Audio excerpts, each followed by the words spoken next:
Uy, wait lang. May share lang ako saglit. The verse of the day is John 15, verse 2. Sabi dito, every branch in me that does not bear fruit, He takes away.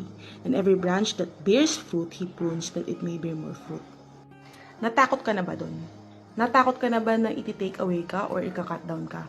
Well, the actual Greek word used is ero, according to the Blue Letter Bible. So in the old days, ganito kasi yun.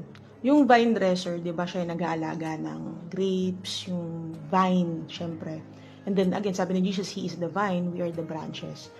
Si vine dresser, yung mga branches na nasa may floor, hindi talaga nagpo-produce ng fruit yun. So, ang ginagawa ni vine dresser is kukuha siya ng bato, yung malaking bato, and then ililift up niya si branch and ilalagay niya doon.